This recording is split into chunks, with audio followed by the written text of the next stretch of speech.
पुण्यतिथि के लेकर के आज बैठक की गई, क्या कहना चाहिए? देखिए, आगामी 12 फरवरी को मेरे पिताजी जो भारतीय जनता पार्टी के प्रदेश के उपाध्यक्ष थे, उनकी हत्या 2016 में कर दी गई थी 12 फरवरी को। हर साल ये कार्यक्रम होता है, आज ये 8वां साल है, 8वीं पुण्यतिथि है।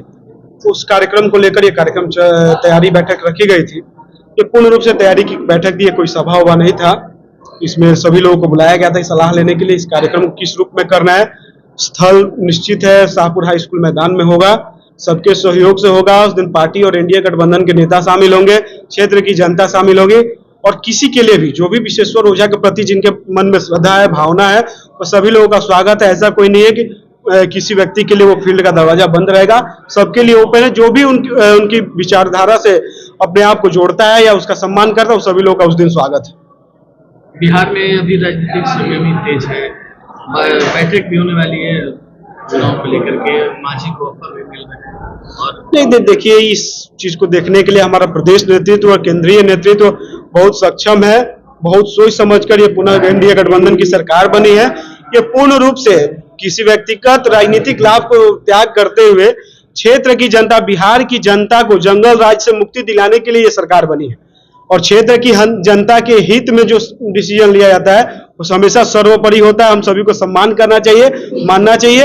हम सभी एनडीए गठबंधन, हमारे जो केंद्रीय नेतृत्व ने जो डिसीजन लिया है, प्रदेश नेतृत्व ने जिस पे भरोसा जताया है, उसका हम सभी सम्मान करते हैं और उसके साथ हम लोग हमेशा खड़े हैं।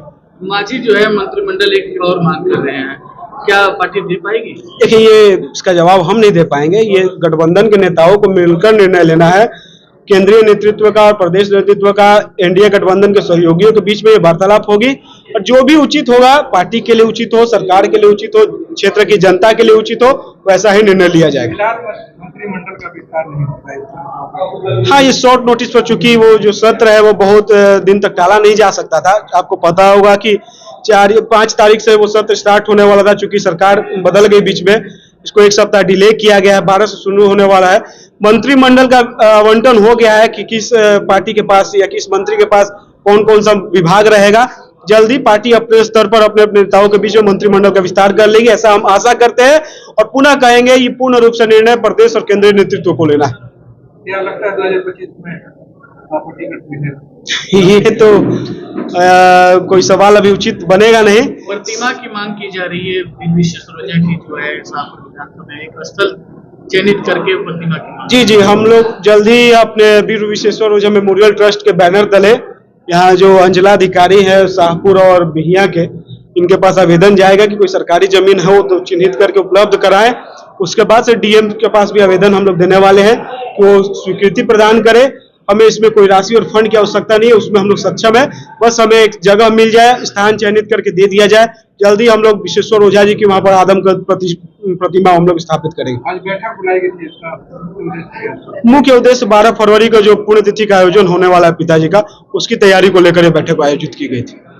जो आप लोग पुण्यतिथि मनाते हैं, विपक्षियों का कहना है कि वहाँ राजनीति काफी मजबूत होती है। विरोधियों से पूछिएगा कि विश्वेश्वर ओझा कोई जीयर स्वामी तो थे नहीं, प्रवचनकर्ता तो थे नहीं, राजनीति से जुड़े हुए व्यक्ति थे। उनके राजनीतिक साजिश के तहत उनकी हत्या कर दी गई थी। एक राजनीतिक पार्टी के वो प्रदेश के पदाधिकारी थे, उनकी अपनी राजनीतिक बैकग्राउंड रही थी। जिस व्यक्ति के साथ राजनीति इतने सेंटेंसों में जुड़ी हुई हो, उसकी राजनीतिक साजिश के तहत हत्या कर दी गई थी। राजनीतिक जो सफेद पोस्ट लोग हैं उसमें वो साजिश करता थे, तो उनकी श्रद्धांजलि सभा में राजनीतिक बातें नहीं होंगी तो कौन सी बातें होंगी। खैर, विपक्ष को कुछ ना कुछ बोलना है। वहां जो जनसमूह उमड़ता है उससे वो लोग घबराए हुए हैं। पिछले बार भी घबराए हुए थे। आप देखे होंगे कि पुण्यतिथि कार्यक्रम के बाद से जो जनसमूह था उसको देखते हुए उस समय राजद की सरकार आई थी। उसके बाद से मेरी सुरक्षा वापस ले ली गई थी। मुझे विभिन्न माध्यमों से खबर मिला कि मेरी हत्या की भी साजिश रची जा रही है, जिसको मैंने हाई कोर्ट में पिटीशन फाइल किया था, जज के सामने इस बात को रखा था। हाई कोर्ट ने उस बात को संज्ञान लेते हुए मेरी सुरक्षा पुनः बहाल कर दी थी। ये राजनीतिक साजिश चलती रहेंगी, राजनीतिक विरोधी मेरा विरोधी करेंगे, भले कोई बात नहीं मिले। ये तो मैंने उनके लिए दुर्भाग्य है कि कोई विषय मिल नहीं पा रहा है हम लोग के बीच में कुछ उलझुल जुलूल बात करने का। इसको अब राजनीतिक व्यक्ति से अब बोलेंगे कि राजनीतिक बातें क्यों हो रही है, ये उसका बेहतर जवाब वही लोग दे सकते हैं। पिताजी आपके प्रदेश उपाध्यक्ष रह चुके थे, आज उनके जगह पे काफी आपको सहानुभूति भी मिल रही है, लोग साथ भी दे रहे हैं आगे जनता, क्या कैसा फील होता है? ये क्षेत्र की जनता का निरंतर प्रेम स्नेह सहयोग आशीर्वाद मिलता रहा है, ये मुझे नहीं मिल रहा है।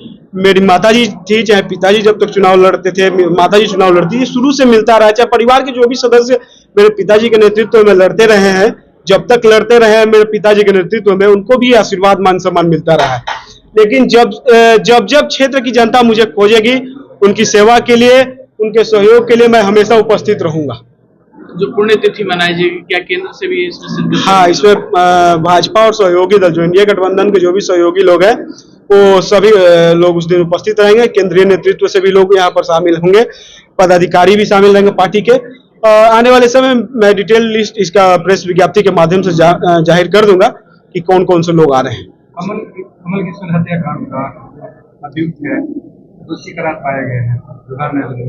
हाँ, इसमें ये जजमेंट बहुत रूप से महत्वपूर्ण है, क्योंकि ये एक ऐसा केस था कि मेरे पिताजी के केस में उन्होंने गवाही की थी, हमारे केस में गवाह थे, और गवाही करने के कारण ही उनकी हत्या कर दी गई थी। उनके जो गांव के जो कुछ तथाकथित स्वघोषित दबंग लोग हैं, जिसको हम लोग सड़क छाप अपराधी कहते हैं, वो लोग उनके ऊपर दबाव बना रहे थे कि आप गवाही मत कीजिए, उनके कुकृत्य को कोर्ट में उजागर मत कीजिए। लेकिन वो हमारे साथ मजबूती के साथ खड़े रहे, उन्होंने जाके कोर्ट में गवाही की, और गवाही करने के उपरांत ही उनकी हत्या कर दी गई। इस दिशा में ये कोर्ट का निर्णय बहुत ही ऐतिहासिक है।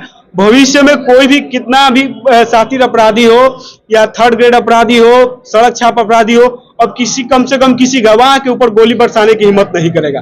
कोर्ट को हम पूर्ण रूप से धन्यवाद देते हैं, अपने अधिवक्ताओं को, अपने वकील को हम धन्यवाद देते हैं। साथ ही एक विशेष रूप से हम धन्यवाद देंगे भोजपुर पुलिस प्रशासन को, क्योंकि जब से इस केस की सुनवाई हुई 2020 चुनाव के बाद से रेगुलर इसमें गवाही चल रही थी। मैं उस समय जो भी पुलिस प्रशासन के पदाधिकारी थे, भोजपुर पुलिस अधीक्षक थे, चाहे वर्तमान में जो पुलिस अधीक्षक है, जब उन लोगों से मैंने आग्रह किया कि मेरे केस में गवाही करवानी है, कुछ गवाहों को कोर्ट में जाने में खतरा महसूस होता है, उन्होंने अविलंब उन गवाहों को सुरक्षा उपलब्ध करवाया और हर तरह से विश्वास दिलाया कि आप स्वतंत्र होकर कोर्ट में जाइए, गवाही दीजिए। अगर कोई इसी प्रकार की कोई अप्रिय घटना घटती है, वो ऐसी घटना नहीं घटे, उसकी सुनिश्चित जिम्मेदारी उन लोगों ने ली। इसलिए विशेष रूप से उनके प्रति आभार हम व्यक्त करते हैं। यहाँ पे डिप्टी सीएम का बयान आया है, दारू माफिया और बालू माफिया नहीं बख्शे जाएंगे, शिवराज चौधरी का बयान। तो शुरू से कहते रहे, जब विपक्ष में भी थे, पार्टी के अध्यक्ष हैं, जब भी नेता प्रतिपक्ष भी थे विधान परिषद में, चाहे पार्टी के हमारे सम्मानित नेता है, वो शुरू से कहते आ रहे थे कि महागठबंधन सरकार को, जो राजद का संरक्षण प्राप्त जो अपराधी है, जो बालू माफिया है, शराब माफिया है, वही लोग सरकार चला रहे थे। नीतीश जी ने भी इस बात को माना, इसलिए उन्होंने समय रहता इस महागठबंधन को तोड़ने का निर्णय लिया। आज वो बातें साबित हो रही है। आप जहां भी देखेंगे, जहां भी आपराधिक घटनाएं घटती है, कुछ दिन पहले हमको ध्यान पड़ा था, कुछ बालू माफिया एक दरोगा के ऊपर ही गाड़ी चला दिए थे। ये सब प्रमाणित करता है कि जो राजद का जब सत्ता आएगा, जो आपराधिक छवि के लोग होंगे, उनका राज बहाल होता रहेगा। इसलिए नीतीश जी ने इस गठबंधन को तोड़ने के बाद से सुशासन को पुनः बिहार में स्थापित करने के लिए भाजपा के साथ आगे सरकार बनाया है।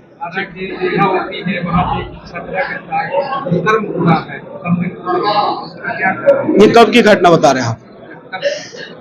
ये बहुत ही दुखद घटना है। दुष्कर्म किसी के साथ भी हो, इसको हम लोग जस्टिफाई नहीं कर सकते हैं, लेकिन हम लोग पुलिस प्रशासन से मांग करेंगे। साथ ही मैं पटना जाऊंगा तो खुद डिप्टी सीएम से मांग करूंगा कि इस तरह की अगर घटना घटी है, उसका अविलंब जांच की जाए, जो भी उसमें दोषी हो उनको अगर पुलिस गिरफ्त में आते हैं तो ठीक है, नहीं तो मांग करेंगे कि ऐसे अपराधियों का दिन दहाड़े इनकाउंटर किया जाए।